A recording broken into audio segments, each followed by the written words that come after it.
عُثر نهاية الأسبوع الماضي من قبل عمال النظافة بالمطرح الجماعي المشترك الكائن بالنفوذ الترابي للجماعة الترابية بني يخلف عمالة إقليم المحمدية على جثة شخص وسط حاوية مخصصة لجمع النفايات، وهو ما يستنفر مصالح الدرك الملكي والسلطات المحلية التي حلت بمكان الواقعة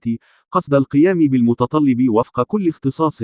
وفتح تحقيق عام وشامل حول ظروفها وملابساتها بناء على تعليمات النيابة العامة المختصة. وأفادت مصادر الصحيفة الإلكترونية كش 24 بأن الجثة التي عثر عليها بين النفايات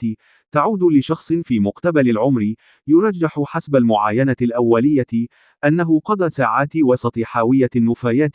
قبل نقلها إلى مكان العثور عليها من قبل عمال النظافة، وهو ما يؤكد أن التخلص من جثة الهالك من قبل الجناة المفترضين جرى في الساعات المتأخرة من ليلة الجمعة الماضي الموافق للسادس من يناير الجاري في إحدى حاويات الأزبال القادمة من بوزنيقة أو إحدى الجماعات الترابية المجاورة،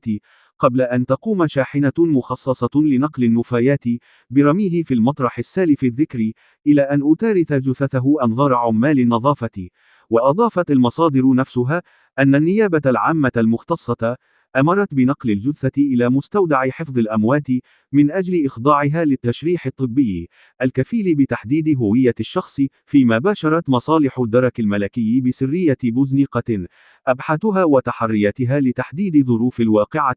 وخلفياتها والواقفين وراءها، في انتظار ما ستسفر عنه تقارير الطب الشرعي.